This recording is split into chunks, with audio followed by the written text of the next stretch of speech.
thing that happened to me this past week. Recording in progress. Okay, so welcome everybody. I'm Jan, KD7ZWV with Murray Amateur Radio Club, and tonight I'm going to be doing an introduction to amateur radio. Now, this is an introduction to amateur radio for the non-amateur radio operator, and I happen to know that everybody in this room is an amateur radio operator. So we will record this for posterity. And when we meet people who don't know anything about amateur radio, we can point them at this presentation. Does that sound fair? All right, and I expect to get some comments and feedback from the audience during the presentation. So please feel free to interject as necessary. All right, introduction to amateur radio. What is amateur radio? Also known as ham radio.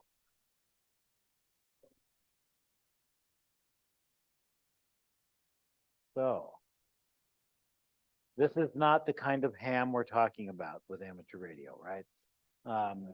Originally, the term ham was used to describe a telegraph operator with poor skills. For example, they would be called ham-fisted as they're holding the key. So it's clunk, clunk, clunk, clunk, clunk, clunk, clunk, clunk, instead of a nice light touch on the key, right? But the word ham, in 1908, when amateur radio first started, was an adaptation of the station call sign of the first amateur wireless stations operated by some amateurs of the Harvard Radio Club. They were Albert S. Hyman, Bob Almy, and Poogie Murray.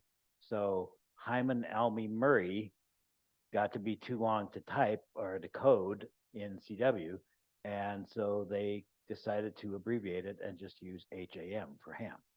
And so that's why we call ourselves amateur radio operators. So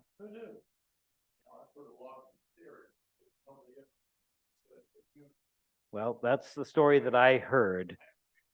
As you know, whether that's a true story or not is to be determined, but I don't believe those gentlemen are around anymore to ask, unfortunately. So we'll go with what we have.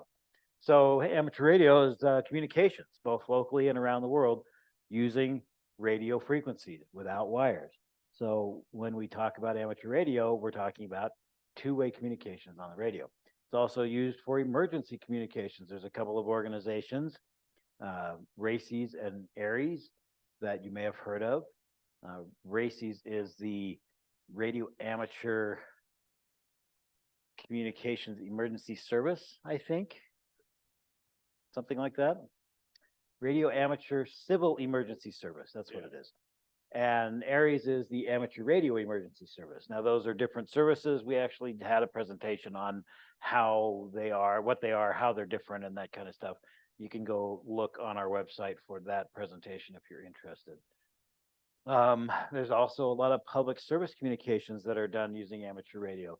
And by public service communicate, whoa, some kind of alien creature has walked in. Hi, Ragnar. Nice helmet. For public service events such as bike races, foot races, parades, things like that. Some examples are the annual Bike MS ride up in Cache County, the Low to Jaw, which is the Logan to Jackson bike race, the Salt Flats endurance race, which is a run, 100-mile run out on the Salt Flats. The Boston Marathon uses amateur radio. It's used all over the place for a lot of different things. So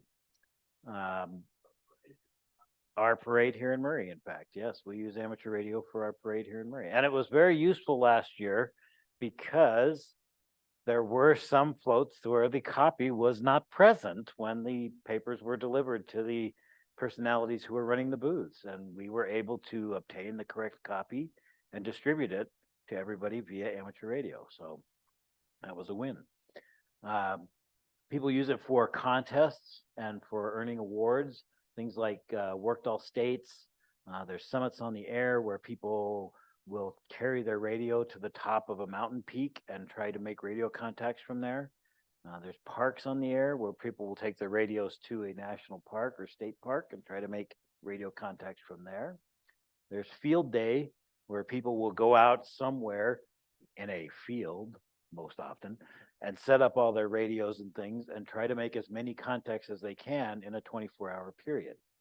And there's also things like DXCC 100, which is, hey, I made 100 long distance contacts, and there's worked all countries. I managed to communicate with somebody in every country on the planet, that kind of thing. So lots of different things. There's also things like what they call de-expeditions, where a group of people will go to some remote island somewhere and set up their radios and try to make contacts around the world with people so that other people can communicate with that particular island or whatever.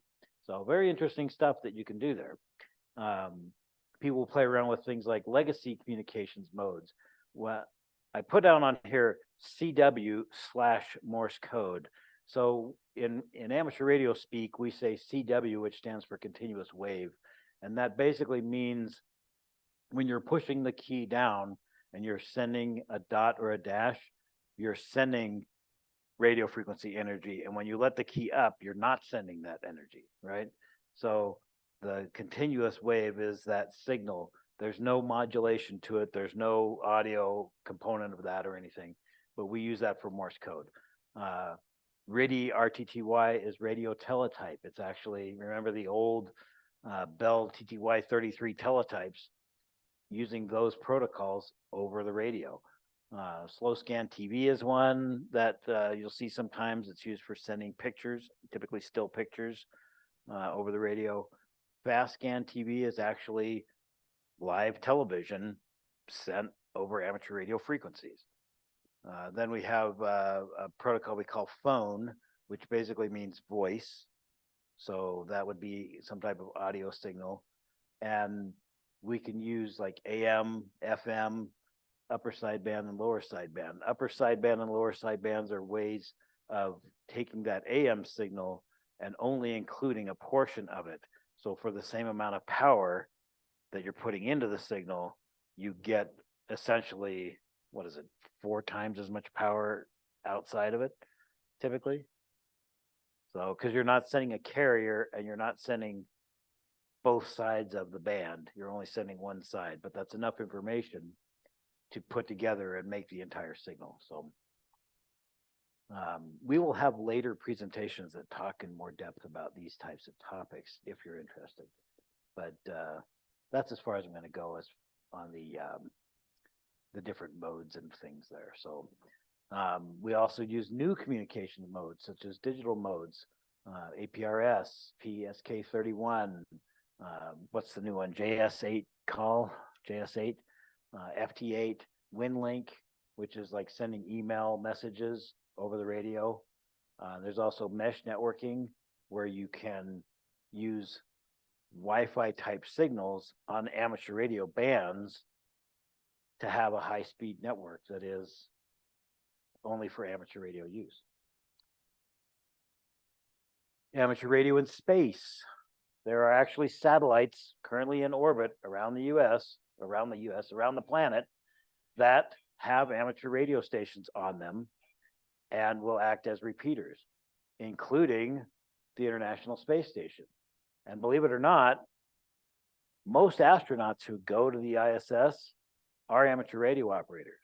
And when they have a free moment, they will get on the radio and talk to people on the Earth over amateur radio. They'll also set up special events where an amateur radio operator will take his radio to a school or something like that when they know the ISS is going to be passing over. And this will be a scheduled communications. And they'll let the kids at the school talk on the amateur radio to the astronaut in space. Pretty cool stuff. Fox hunting is another thing that people enjoy doing. That's using radio direction finding to identify where a particular transmitter is. I know, Sherwood, you've done that a few times, and I assume you've had a good time doing that. So they will have, they'll have a little transmitter that they'll hide somewhere, and then you have to use your radio to figure out where it is by taking a bearing on that signal and then plotting those bearings and see where they cross. So you'll like take a shot from one place, get a bearing, draw a line on your map, go to another location, get another bearing, draw another line.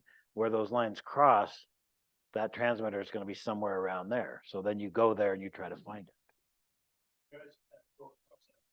I don't know. This was just a picture that I found, so it was kind of interesting. I don't know where this is, but it looks like it would have been a fun one to find, especially since the lines don't tighten down into a nice tight single point. So, you know, obviously when you're taking a bearing, there is some slop in that, right? And so you may not get a tight cross. It may be somewhere within an area, so you may have to do some searching. If you guys remember geocaching used to be really popular. I guess people still do it nowadays, but don't see too much about it. But that was a kind of a fun thing to do where you would try to find something. And of course, GPS would only get you within like 20 feet of it. And so then once you got to that spot, you had to try to figure out where it was from there. Did you have a comment, Sherwood? The fox hunts that we did over at Taylorsville, we didn't draw lines on a map or anything. We just used our radio and whatever direction it was showing the strongest signal. And then you walked in that direction until you found it? And they usually have 3 transmitters. Oh, fun. So this is something that we use when we're finding a rogue signal. Somebody's transmitting maliciously, and I have gone a couple of times doing searches for those people. And we would have a person in Bountiful, we'd have a person in Magna, we'd have a person surrounding Utah County or Salt Lake County, and we would then. You also have to know magnetic declination. You know, everybody needs to know how to do a compass, because what your compass says isn't really what it is when you're comparing it to a map, right? Because we have magnetic declination, and here it's we're 11 degrees off true north. And if you don't take that into consideration, you know, a half a mile, you'll be off a little bit, but 30 miles, forget it, right? So you have that, and so we've done this a number of times where we'll go ahead countywide, and someone will be at the station with a very detailed map with an overlay of the compass, and start plotting this stuff out. And then we go to other locations when we have a general area, and we can get down to easily the block of where that person is doing things he shouldn't be doing. It's fun stuff. Go ahead, Ragnar. I've been involved, there's actually search and rescue going on in the Great Salt Lake area. And if you go just north of the Oak, and if you're trying to go from the top Oak down by the salt cat, either on the very north end though, but it's so shaded I-80, and then out of the Great Salt Lake, a plane was down. It was middle of winter, and the guy was freezing to death, and so we're trying to get to him, couldn't get to that repeater shadow. They had to go simplex, and a couple of people were interfering with the signal, and the signal was right behind the North Salt Lake business office, right where I-80 turns up. If you go by the Orchard Drive there. Anyway, it was a duplex, and they could pinpoint which duplex it was from very far away. So it's very effective. Yeah. Yeah, when I was in Civil Air Patrol, we would do triangulations on ELT transmissions to try to locate a crash site, for example. And it would use the same basic technology. I have seen these rigs that use multiple software-defined radio receivers and have multiple antennas. Yeah, And or you- antennas on the Yeah, roof. you mount this on the roof of Yeah, your yeah, car, they're amazing. and it puts it right on the map for you and says it's on this line, you know. Pretty cool stuff, pretty amazing. And those systems aren't very expensive. They used to be super expensive. Nowadays, they aren't very expensive. Only tens of thousands. Only actually several $100s you can Several get into it, yeah. Moon bounce is another cool thing that people do where they actually will transmit a radio signal from an Earth station, bounce it off the moon, and it will come back and hit the Earth somewhere else, and they'll talk to somebody over that link. So you've got a 3-second time delay because of the speed of light delay between Earth and the moon and back. And you do have to have a pretty intensive antenna setup and pretty good power on your radio. Like you can see in this picture, the guy with the truck here with the giant antenna on it that's bigger than his truck. But it's still kind of cool to think about actually doing that, you know, bouncing stuff off of the moon. I've seen aurora bounce before, meteor scatter bounce, where as meteors come in to the atmosphere, they create an ionization trail, and that provides enough of a reflective surface that your radio waves can bounce off of that, and you can make a contact through that link. So, you know, less than you would think. Like, I think these guys that do moon bounce, a lot of them are doing like 1,000 watts, but I've seen setups that do it with like 100 watts. And if you're doing a CW signal, a Morse code signal, you don't need nearly as much power, right? So pretty cool stuff. So there's a lot of things that are amateur radio, right? Well, amateur radio involves an awful lot of stuff, and you can basically do it. You know, you can put as much effort into it as you want to do it. Let's talk about what's not amateur radio. Citizens Band is not amateur radio. So Citizens Band, you guys have all heard, you know, Breaker 19 and all that jazz. We don't do that on amateur radio. Do we, Steve? 10-4, but yeah, so CB is a radio communications system. It's on the 11-meter band, around 27 megahertz. It has 40 fixed channels. So your radio, you can't set a frequency, you set a channel, right? So you're on channel 1 or you're on channel 2 or whatever. In the old days, it was all AM. Then they started adding sideband, single sideband, where you could pick either upper sideband or lower sideband. And now recently, they have started using FM modulation on Citizens Band. So they've like identified, I don't know, it's like 5 or 7 channels or something like that up at the top end for FM use on Citizens Band. Citizens Band does not require a license. It is the Wild West out there, and you get what you expect in that kind of a setup. And so amateur radio is not Citizens Band. FRS, the Family Radio Service. These are the inexpensive walkie-talkies that you'll find at the store that say 15-mile range, and you actually get about maybe a block and a half of range out of it, right?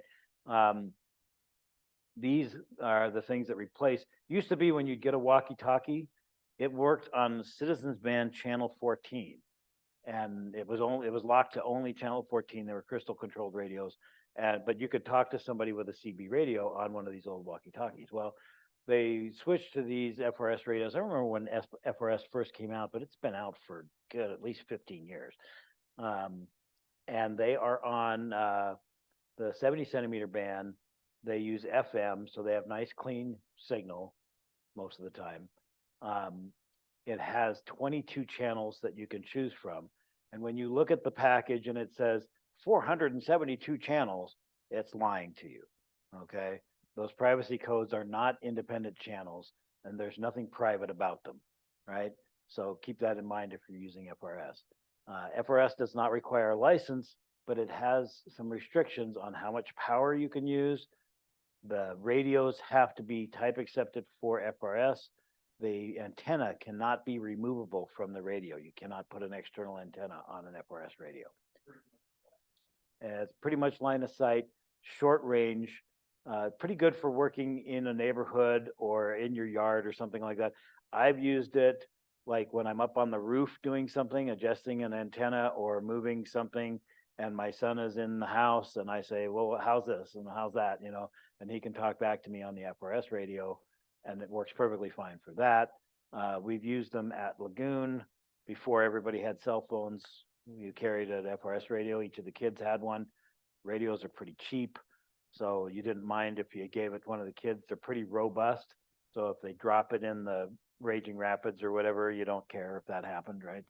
Too much, but it, true. Had a friend work uptown, Foxville.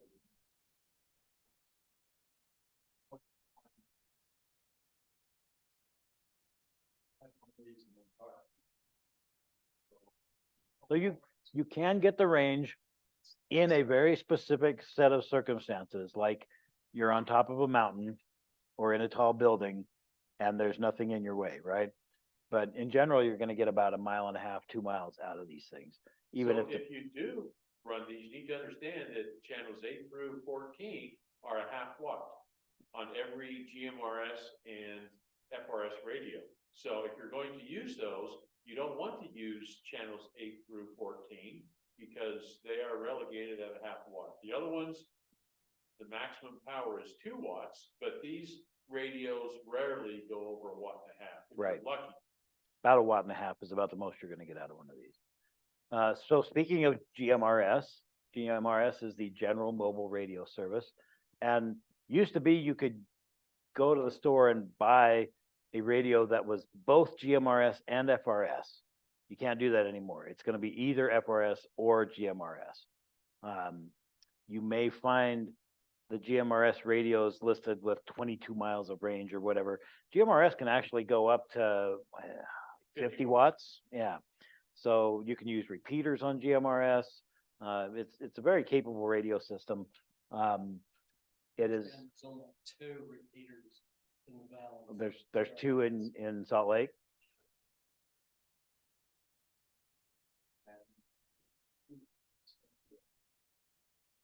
And I just got the okay to use them. I did too. Good. I get the one standing I got you from that. Okay, good. That's one.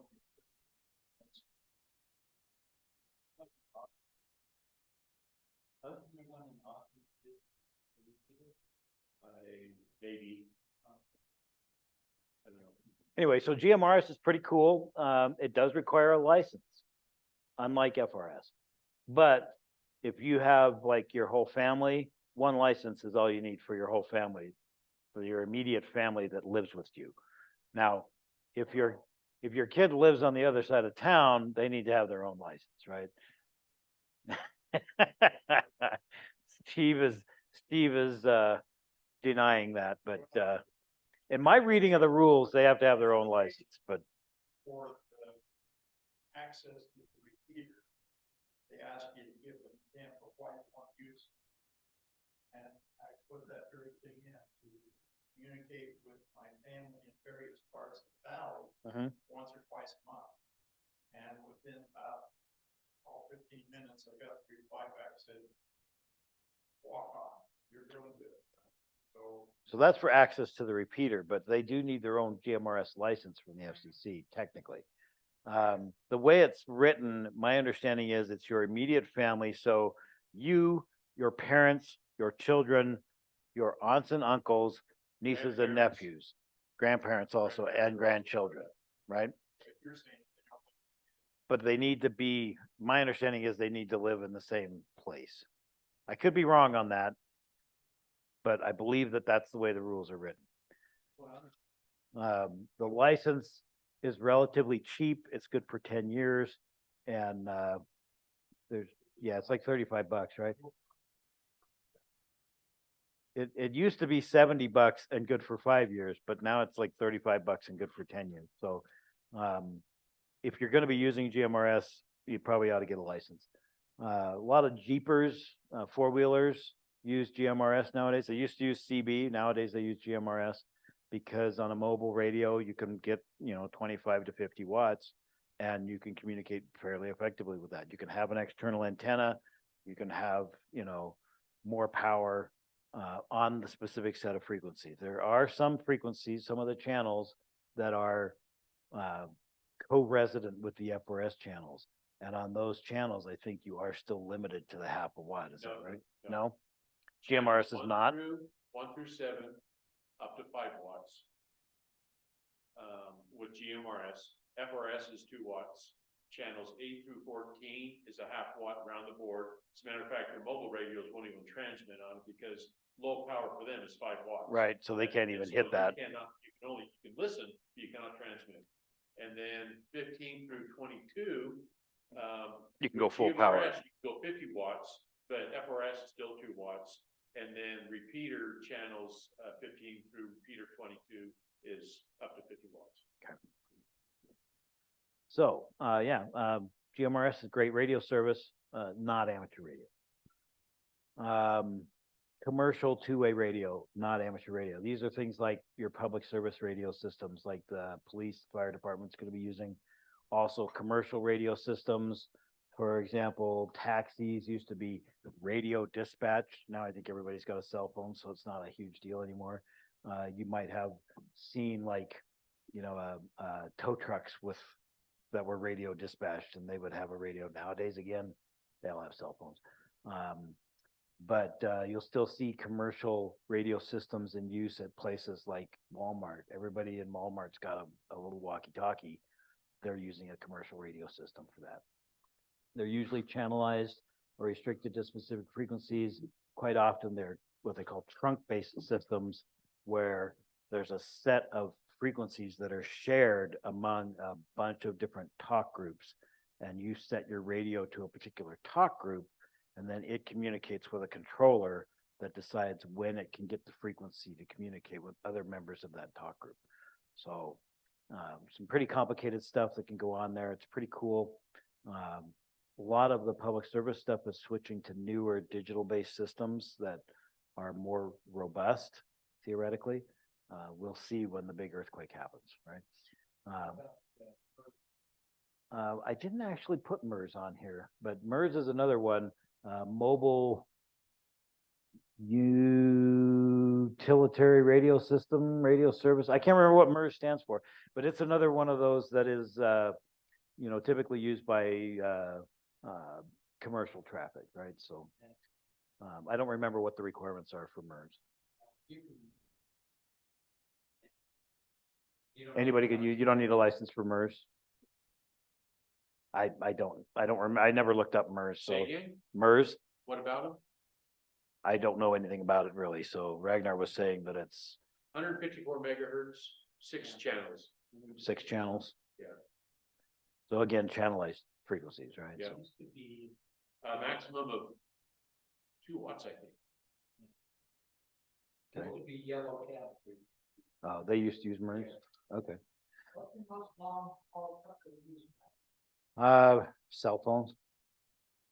Some of them will still use CB. I still see a lot of truckers with CB radios, CB antennas on their trucks.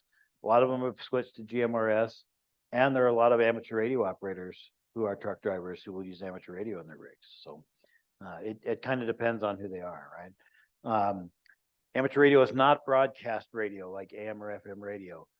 In fact, amateur radio is not allowed to transmit music except in one very special condition, and that's when you are simulcasting an active space mission. Used to be when the space shuttle was up, people would set up receivers to pick up the space shuttle audio and retransmit it on amateur radio frequencies. And because Mission Control would send music to the shuttle, like for their wake-up call and things like that, and that would get repeated, it was specifically allowed for amateur radio operators to transmit music in that single case. This type of radio is broadcast. That means they're sending the signal even if nobody's listening, right? So amateur radio is not broadcast. We need to be talking to someone. We're not just out there sending a signal for everybody to listen to or not as they choose to, right? We are out there trying to make contacts between people. It used to be, you had to get Really? I did not know that. Interesting. Aviation radio is another radio system that's in use. Aircraft voice and navigations for communications. It's all on AM, and it's assigned to a specific subset of the VHF band. It's around, what is it, like 108 through 118 through 127 or something like that. 130 something, yeah. So these systems, they use AM specifically. They don't use FM because FM has this capture effect, right? Where when you're receiving an FM signal, if multiple people are transmitting, you're only going to hear the strongest signal. And they don't want that in aviation because they want to know that more than one person was talking at the same time. Even if they can't make out what they were saying, they need to know that both people were talking. And so they use AM because you can actually hear both signals at the same time. And then you know if you've doubled with somebody. So I must talk to my wife in FM because she can never hear you. If she's talking, then whatever hers is louder. Is that what you're saying? Or stronger signal? So anyway, aviation radio is another radio service. Amateur radio is not used for aviation. I have seen aircraft with amateur radios in them, and that is something that is done, but the official FAA radio communications is not amateur radio. And I have talked to a pilot in the aircraft flying overhead On amateur radio. on amateur radio. Yeah, so they can put an amateur radio in their aircraft, but they're not using it for FAA purposes. Salt Lake, 50, 10,000. Yeah, Right? I'll bet.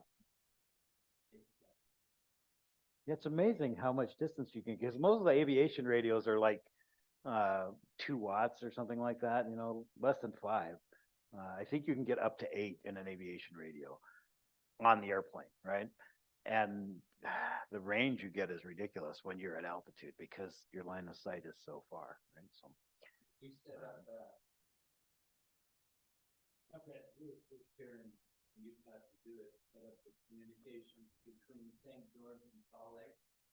And we had a plane flying at 11,000 feet around Maui Peninsula, which is point in central Utah. And on that was your relay. Nice.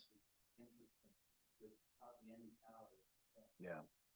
Yeah, last week, my son and I went up to Driggs, Idaho, and on the way back, we noticed that we could hear Logan, people doing pattern work in Logan, and we could hear people in Driggs at the same time, and that's what, like 150, 200 miles in between them. But we were probably at about 9,000 feet at the time too, so, you know, it's kind of cool. And I do know that the balloon, the Chinese balloon that went across the US, I'm sure it wasn't transmitting at all. I'm On sure, amateur bands. I'm sure there was no amateur radio happening there. There is amateur radio happening on balloons though, and we can talk about that another time, but marine radio is another one that amateur radio is not. Marine radio is typically VHF, it's typically FM, it's used on boats and ships, both in the ocean and on lakes and rivers. And it is a channelized system that runs between 150, 160 megahertz. There's 88 channels that are associated with marine radio. I'm not sure how the licensing works for that. I think it's licensed to the vessel, but I'm not positive on that. And of course, it's not cellular phone communications. Cellular phone communications are actually pretty cool when you think about it. We all walk around with these little radios in our pocket, and we hold them up to our head and bathe our brains in RF radiation all the time. But these things are only putting out like a half a watt to a quarter of a watt because there's always a cellular tower somewhere within, 2 or 3 miles of you. And You think it's that much? oh yeah, maybe a quarter watt probably. I'd be surprised. At if the it's most. quarter. But yeah, so the cellular towers are interconnected and they're tied into a system so that they can actually hand off communications from one tower to another tower as you move between the cells. When cellular radio was first developed in the 80s, it was a pretty impressive system but it requires a lot of infrastructure. And a lot of times we don't think about how much infrastructure is involved with that until we're driving down the freeway and our call gets dropped in the middle of our conversation because we moved from one.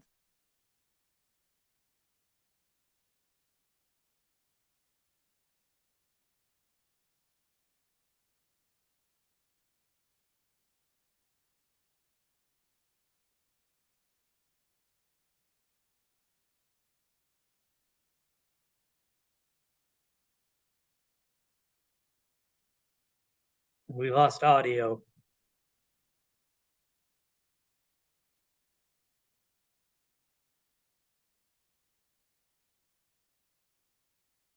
I think they may have lost internet. Oh, Zoom has become smarter though. If they get it back, it'll automatically reconnect. okay. Well, I guess hang on for a minute.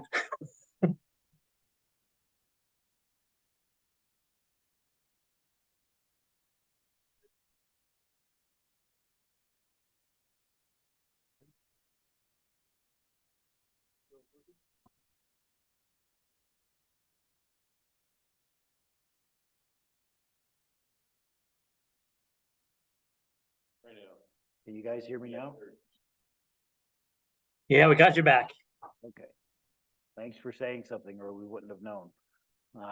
And then this recording would have been much less useful to people. Okay. So cellular phone communications.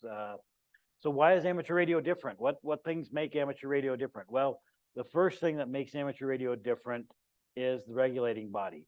Amateur radio is regulated internationally by the ITU, or the International Telecommunications Union. They regulate radio utilization around the world. They break the world up into major regions. There are 3 of them. For example, the USA is in region 2, Europe is in region 1, and region 3 covers Asia and Pacific areas, I believe. So within those different regions, the ITU controls interrelations between those. Within the US, the FCC is basically responsible for managing radio communications. FCC stands for the Federal Communications Commission, and they set up the regulations and assign the bands and frequencies and things for all the different services and manage the licensing. In the UK, for example, they have an organization called Ofcom. Ireland has Comreg, Canada has the ISED. Every country has their own setup, right? They have their own regulating authority that manages this kind of stuff. ISED is the Innovation, Science, and Economic Development of Canada. So they're the ones that are managing the radio spectrum in Canada. There are only 2 countries in the world that do not allow their citizens to use amateur radio, and they are Yemen and North Korea. No surprise with North Korea. I was surprised that Yemen doesn't allow their citizens to use amateur radio. Very interesting. Why? I do not know. North Korea, I got a pretty good idea, but Yemen, I really don't know why. There is a license requirement. Wait a second, we lost you again. There's something messed up with the battery. Hold up.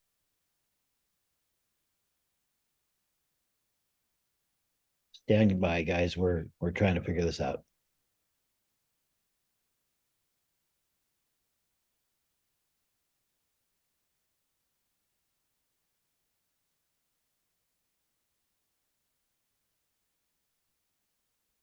This doesn't. Okay, go ahead. Okay, can you guys hear me? Yeah, I can hear you. We can hear you, Jan. You're much, much quieter than you were when you said, hold on, guys, while we figure this out. I don't think it's because it's coming off this one here. Okay, so.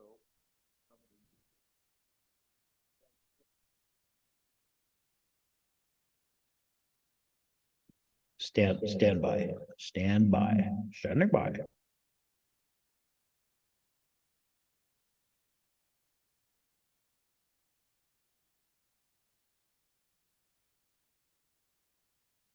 It should be fine. Okay, can you guys hear me all right now?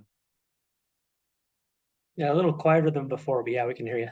All right, I'll choke up on the mic a little bit. Maybe that'll be better.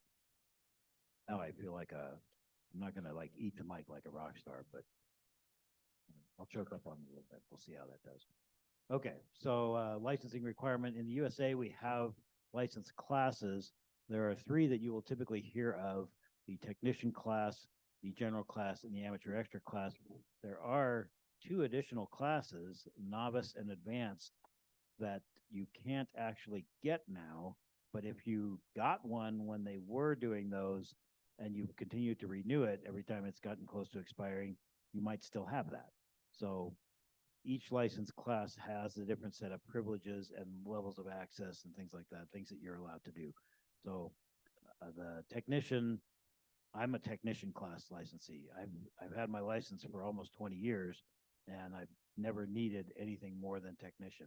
I'm actually studying for the general class right now, but it's a bit of a process. There's a lot of information to learn. So, and we'll talk about that in a second. General class has HF privileges. They can operate on different bands in addition to the technician class. And then amateur extra has a little bit extra range on some of these bands. So they have a little bit more access. Novice is actually very restricted as to what it can do, but you will still find some people out there with a novice class license. And then advanced, I think advanced was replaced by the general class back. Advanced is kind of like halfway between general and extra. Yeah, right? it's kind of a So hybrid. It's kind of weird, yeah. So you'll still find people that have an advanced class license, but you know, nobody's getting new ones of those. So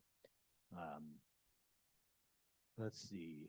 The FCC charges now. They didn't used to charge for a license, for an amateur radio license. Now they charge $35 for the license. You also have to pay a nominal fee to take the test, typically around $15. The amateur radio license is good for 10 years, and it can be renewed. Do you have to pay the fee again when it gets renewed? I don't remember. No, just the Just for just the changes, license, right? Yeah. just So, $25. yeah. And then used to be you had to know Morse code to be an amateur radio operator. Now they dropped that requirement for technicians about 21 years ago, just before I got my license. And they've also dropped that requirement for general and extra now. So you do not need to know Morse code to get whatever license class you want. Back in the day, I think novice had to be able to do 5 words a minute on Morse code or something like that. And advanced had to be able to do like 20 or something, something ridiculous. How much was it? 13? 13. Extra was 20. So yeah, nowadays you do not need to know Morse code. You do not need, that's not a part of the thing anymore. Okay, so amateur radio is different because it requires proof of knowledge and understanding, i.e. you have to take a test. The test covers things like the laws and regulations, best practices, electricity and electronics, RF radiation and things like that, how radio works, how antennas work, specific band endpoints and things like that are all on there. Those are part of the regulations. So they're all on that test. So you do have to study and take a test to prove that you actually know something before you get your license. Now, if I can pass the technician class test, anybody can pass the technician class test. So don't let the test, the fact that you have to take a test, don't let that be a barrier to getting involved with amateur radio. As amateur radio operators, we are allowed to build our own gear, including you can actually build your own radio from parts if you want to, and use that on the air. You can transmit with a radio that you built. A lot of times nowadays, people will build their own antennas. You don't see too many people building their own radios, but that is part of being a licensed amateur radio operator. You have the privilege to do that. You don't have to go buy a radio. You can buy a box of parts or a kit and put it together yourself. It's pretty cool. Okay, let's see. So what do I need to get started? First thing you need to do is study. There are books, there are websites, there are apps that will help you practice tests and study. There are classes you can take. You need to learn something before you can get licensed, right? Because you're going to have to take that test. you will find that, what did I put on here? ARRL.org.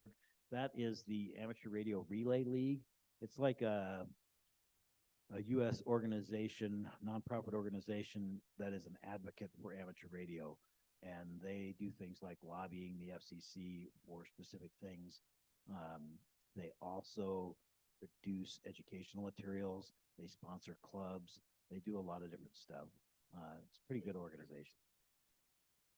What was that? Not necessarily, no. Sometimes they can be involved in that, but typically that's done at the state level. And so, you know, the ARRL is not generally involved in that. As far as applications, there's things like Ham Radio Prep. There's Ham Study has a good app for that on Android.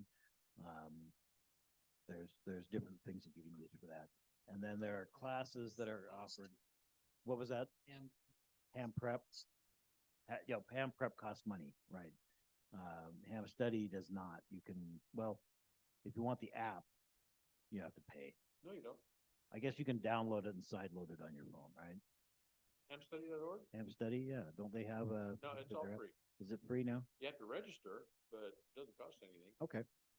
Maybe I'm thinking of Ham Radio Prep or Ham Prep. Yeah.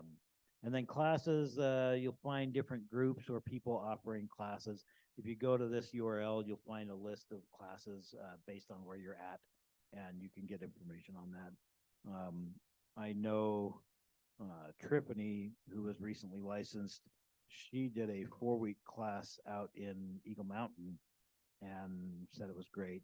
And I know Jeff, who was recently licensed, did a 1-day boot camp class that basically went through everything you need to know in 1 day and then immediately take the test. So there are options out there. And there are classes for other licensed classes as well, not just for technician, but you can take a class on general and things like that. There's also, like I said, books out there that. Don't forget about YouTube. Dan reminds me that there's a ton of information on YouTube that you can use for studying the test as well. Then get licensed. Go take the test. If you want to find out where the tests are, you can follow this link and it will help you find an exam session. Test costs about $15. You'll be taking, for technician, you'll be taking element 2 of the amateur radio test.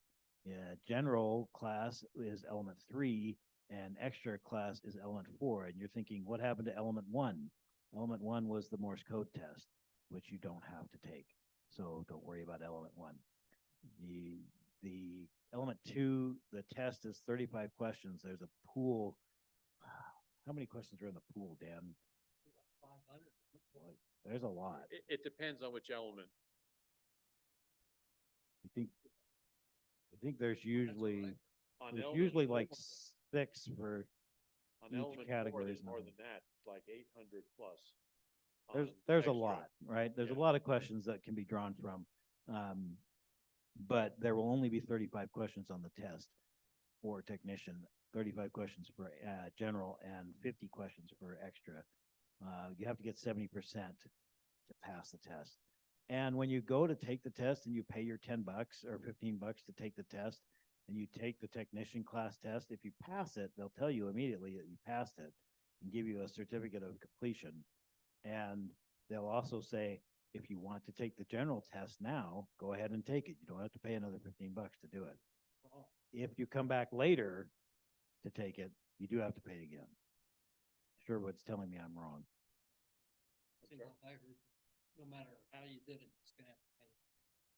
No, I think it depends on who's giving the test, but I know the places that I've gone to take the test, it's always been, if you pass the technician, here's the general, go ahead and try it. Even if you didn't study for it, you might as well try it. the only time you have to pay extra is if you fail the test. And you can have to come retake the back. Test, but you have to pay that $15. That's a requirement. It didn't used to be a requirement. Now it's a requirement. But you can start out as technician and take all 3 tests. As long as you're passing them, then it's on that single $15. Yeah, didn't Max do that? There's a couple people I don't like. that There's did that. there's a few people who've done that, who walked in cold, took all 3 tests, boom, boom, boom, walked out with an amateur extra license. But So, I mean, that's the whole point. The idea of taking the test is, some people are great test takers. And so take your test, right? Get your certificate Right. and. and but, then you go know, learn And then everything. go learn it by actually going to a club. you know, Right, so- exactly. And then, of course, the FCC requires this $35 fee right now, which they did not used to require, but you can thank Congress for making them charge us for that. Then you can get yourself some equipment, buy some equipment, get a cheap HT. Now I say HT on here, that means a handy talkie or a handheld radio. So I see several handhelds in the crowd here. So I think everybody knows what a handy talkie looks like. Couple of cheap ones, the Baofeng UV5R. Those things are like $22 on Amazon. You can pick one up. I call that the goldfish of amateur radio, right? Because if you break it, you just flush it down the toilet, and get a new one. But well, depends on your toilet. Dan, you had a comment. Now, Baofeng, they did come out with a new one, the UV7. You've seen that on Amazon, where it's a different format. It seems more robust than the 5R, but it's still, we took it through a Still really spectrum dirty. analyzer, and it's still just as bad as the rest of them. Yeah. So They're illegal to use technically. those Baofeng radios, they can be pretty sloppy. So they'll have spurious transmissions on the harmonic frequencies that are outside of the legal allowed ones. But nobody's going to fault you if your first radio is a Baofeng, just to get your voice on the air, right? Here in the Murray Club, we recommend the TOIT TH350, which is about $72. This is a tri-band radio, and it covers both the 2-meter band, 70-centimeter band, and the 1.25 meter band, which our club repeater is on the 1.25 meter band. So we recommend that radio if you're going to be buying a new handheld. Mobile radios are radios that are mounted in your vehicle. So there's a bunch of different ones there. You're looking at probably 200 to, those things come in around 500 up to $500, depending on where you get it from, what radio it is. And you'll also need to buy an antenna. I said about $20 on here for an antenna. I think the antenna I bought was like 65 or something like that for a tri-band antenna. And I don't know, these prices may not be accurate because I think I set these like 5 years ago when I was doing this presentation for a work group. But yeah, so take these prices with a little bit of grain of But salt. that's an entry price. But again, these That's are possible. these are entry level prices. You can find these radios for this kind of. You can also get used radios, and do some pretty good stuff with those. For HF, which is the long range stuff that you need a general or extra license, with some caveats, to use. The Zygu G90 is about $500. It's a 20-watt radio. It's very capable. It's really small and tiny and has a tiny little screen on it, but it works. And great little radio for getting into HF if you don't want to spend $1,500. I have seen HF radios at the $5,000 to $7,000 level as well. So you can pretty much go wherever you want to go with HF radios.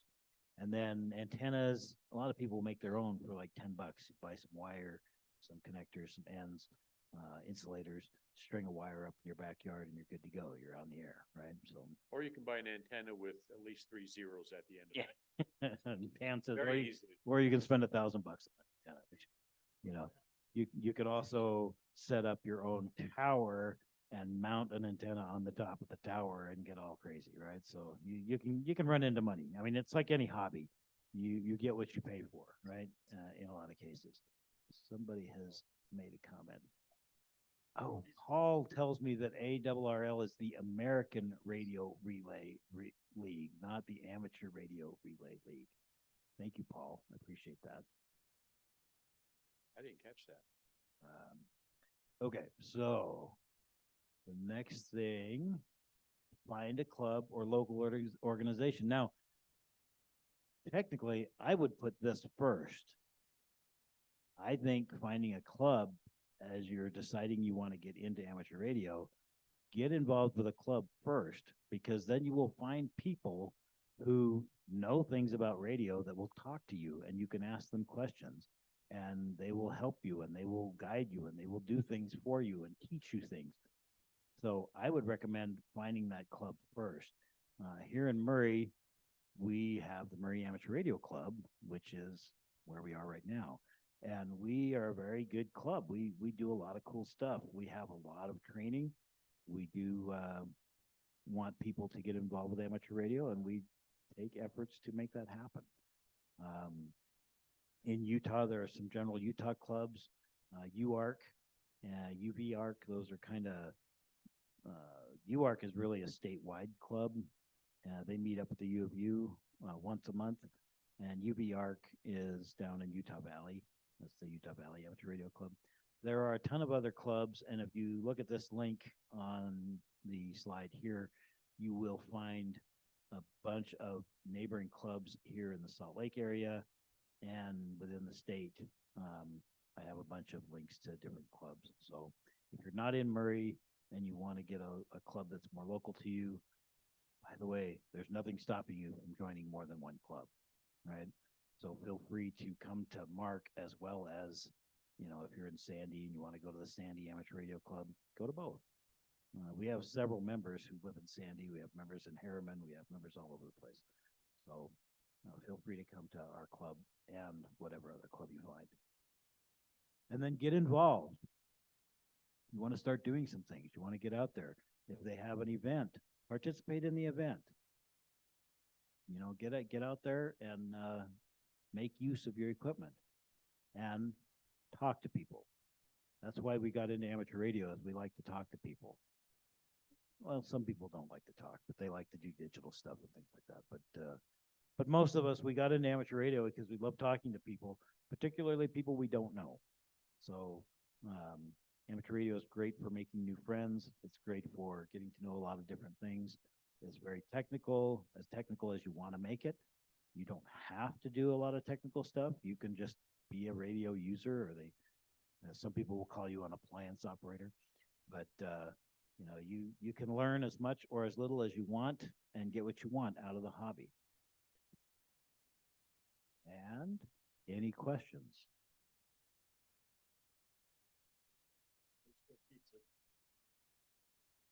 It's not a question. It's good.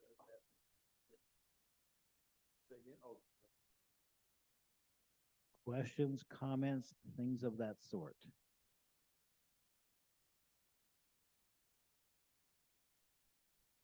Go for it. Will you put the microphone? Oh, yes, that's this question. I'm in Sandy City, community 27. What would you recommend? So I'm one side of Sandy. Yeah. Because in an emergency, I've got. I know the. Are you going to be on simplex, or are you going to be on repeater? Well, let's go simplex, because there's no guarantee the repeater's going to be there. So for simplex, I would get a good mobile radio. I would probably look at a dual band. In Sandy, what's that? Sandy doesn't really use the 1 1/4 meter band. If you want to interoperate with us, you'll want a tri-band. But well, and we have, there are 24 220 repeaters in Utah that I know about, and 90% of them are in Utah County and Salt Lake County, and one in Weaver County, one in Davis County. There's a lot of 220 stuff here, so that's, having more bands is not a bad thing. Okay, so give me 3 radios to pick through the. so if you want a tri-bander, the Anytone AT5888 UV3, Slow. AT AT dash 5888 UV, UV. III. I, Captain. You don't want the UV, you want the III version because that's the tri-bander. I have that radio. In fact, I have a couple of them. It's a great little radio. It'll do 50 watts on 2 meter. It'll do 40 watts on 70 centimeter, and it'll do 25 watts on the 1.25 meter. Great radio. Yeah, so could I talk to you guys down here, the other side of Sandy? Absolutely. Well, it's not just the radio. I understand, it's the antenna and it's the line of sight. That's why I recommend a You can mobile use an radio. AT, as long as you have a high antenna that AT connected to, that works just fine. I've got about, So, so I'm a little bit disappointed because I tested it out. And I was able, I had somebody over there, pointed them out, on their line of sight. Tested the antenna, we made, right. and the regular antenna and the optic, better than what reception. So, but I'm skeptical that I could get down to Sandy City. If you had a 20-foot tower, post on your roof, you could hit it just fine. I'm on my deck, which is roughly about 20 feet off. So what's in between you and the But place you're trying to talk to is the question. Sand, we're in Hidden Valley Circle, goes down like this. That's the problem. And it comes up, but I was getting reception when he was going up down the hill on 114. We were getting reception going down the hill. He just didn't want to go so far to see if I could reach it. But I suspect that I might get Morse code or something like that. Maybe. It was pretty simple. Well, the thing is, what you're gonna get, there are limitations. Power is a limitation factor. The antenna is a limitation factor, right? I was broadcasting 8 watts. Well, you may have had the Belfing set for 8 watts. You may not have been getting 8 watts out of the Belfing, right? And the antenna, the rubber duck antenna on the Belfing is probably not the greatest. It's probably not a gain antenna. That's 18 inches or so. And then I had the J poles we made. Neither one, we made a J pole together. I made another J pole and this both of them. And Was the other guy also using a J pole, or what was he using? he was using just the regular. Yeah, he used. Yeah, so if he was using the rubber duck, then that was probably the limiting factor. If you both had a better antenna, you may have had better results. Line of sight, right? Yeah, so trees will cause problems, hills will cause problems. One thing you'll notice is like the 1.25 meter band seems to be pretty good about sneaking into buildings and stuff like that. When we were doing, it was the shakeout last summer. I was actually downtown inside the Salt Palace at the north end of the Salt Palace on my handheld, and I was hitting our repeater here very effectively at a very solid, very clear signal. And so I had our repeater in Twilla. Consistently, from Twilla over the mountain. yeah. It's that knife edge diffraction that we're getting at it, Yeah. and I can still do it. And that's one of the features of that 1.25 meter band is that it is kind of weird in its propagation, right? It can get into places that you don't think it will. Because I think somebody was saying they could hit it from the top of Parley's. A 1/4 mile from the very top, I hit I can hit our Yeah. repeater. So, and that's up the canyon. You're in a canyon, right? So, And the road is not a straight yeah, shot. It it's is all not over a straight the line. place. Yeah. So it's I have all over. no So, idea how. I mean, 2 meters probably not going to be that good. Although I know Ragnar has told me that there's a part of the 2 meter band where you can use single sideband down on the low end of the 2 meter band, and single sideband on 2 meters could sneak around. I mean, you were up at where were you? You were at the Blue Cross building, the mouth of Parley's, right? Yeah, and hitting somebody in Bountiful around the mountain, right? So, it's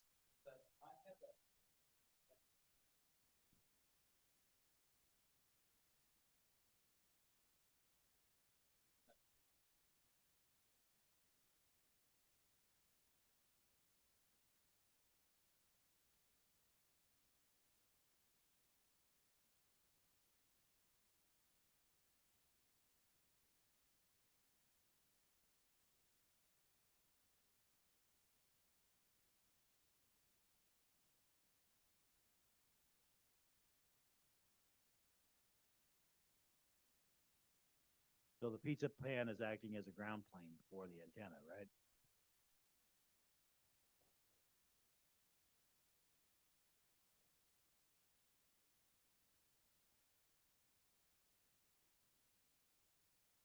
See, and I've seen things that you can get that you attach to your handheld, and it's like a little wire tail that hangs off of the ground side of the antenna connector. And that, believe it or not, because it adds some amount of ground plane external to the body of the radio, that can increase your gain on a rubber duck like you wouldn't believe. I mean, you try that and it's like, this is not going to do anything. And then you key up your radio and you're hitting things 35 miles away with a solid signal. So,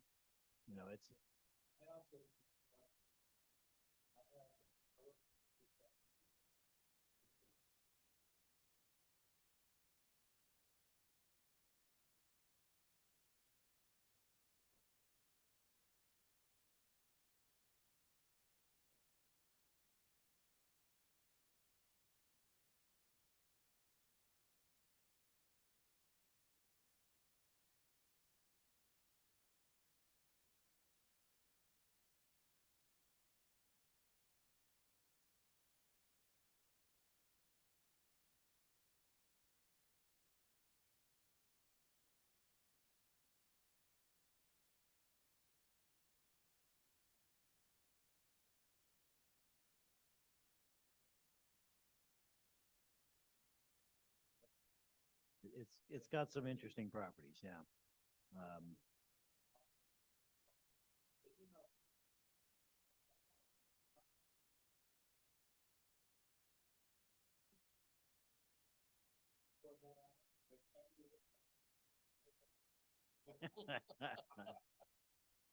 So Oh, I you knew were a guy. pushing out square waves out there in an analog world. I know a guy Never who worked. hung his mag mount from the drop ceiling.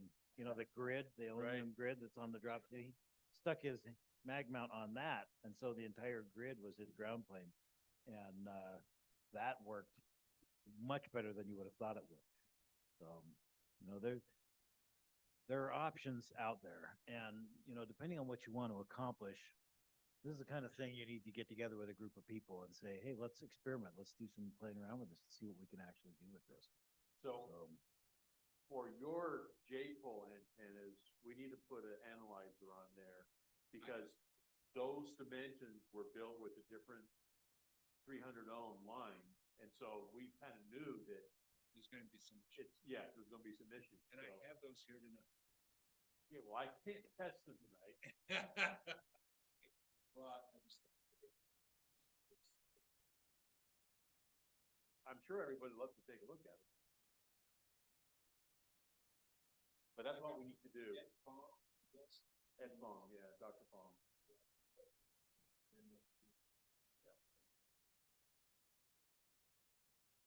All right, other questions? Go ahead.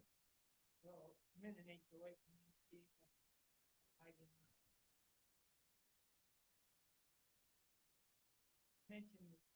trees or? Some, Sometimes I can get out. some bands will go right through the tree like it's not even there. Other bands will get eaten alive by it, right? Typically, the higher frequency will do worse, right? With trees around, because trees have a lot of moisture in them, and the water will basically suck that signal out. But I have seen there's a ton of what they call stealth antennas out there. So do you have a house or a condo? Okay, so I've seen people put, like tie their antenna line to the rain gutter. And so the entire rain gutter is your antenna.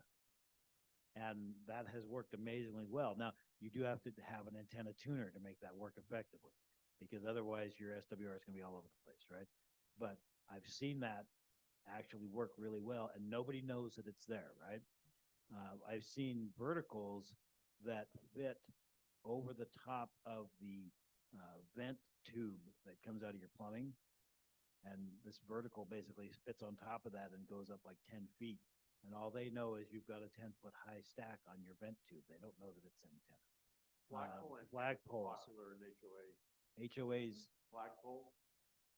yeah, if you can put up a flagpole, some HOAs will yell at you about having a flagpole, and you can say, what? I can't fly the US flag? Are you seriously telling me I can't fly the US flag?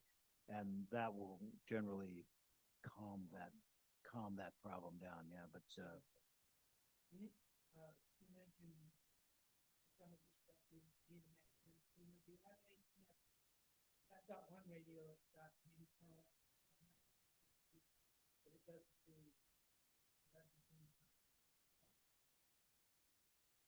So, is there anyone in particular? Well, an internal antenna tuner is only good if it's like 3-to-1 type of thing. Anything beyond that, you need an external antenna tuner, because you need something that will, you could have 3,000 ohms that you're looking at, and the radio is looking at 50 ohms, and, there's gonna be some problems, right. right? So there are external antenna tuners. I would typically recommend buying one that is from the same manufacturer as your radio, because it's more likely to interface well with your radio. But LDG and MFJ. They're are popular ones. MFJ is always a good company to go with.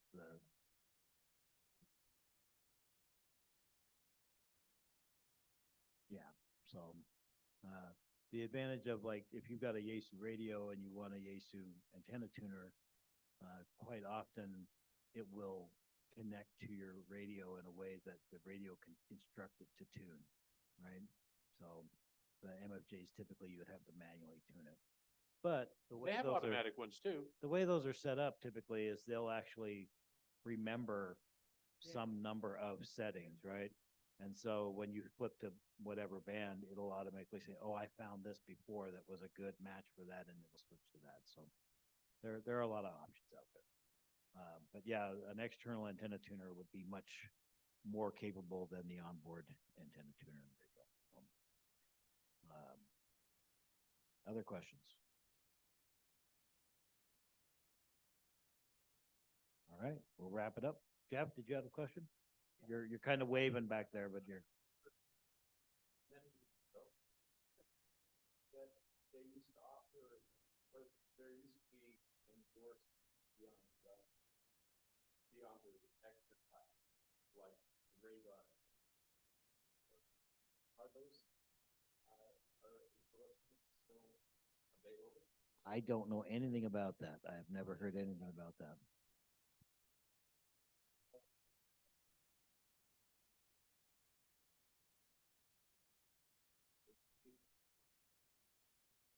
Ragnar says there are still endorsements that you can get, and there are at least 3 that would be valuable. So, yeah, I don't know anything about those. Maybe we'll have Ragnar teach a class on endorsements. He thanks, Ragnar said. I'll keep my mouth shut next time, right? All right. All right, guys. Thanks for coming. I'm going to end the recording, and we'll see you next time.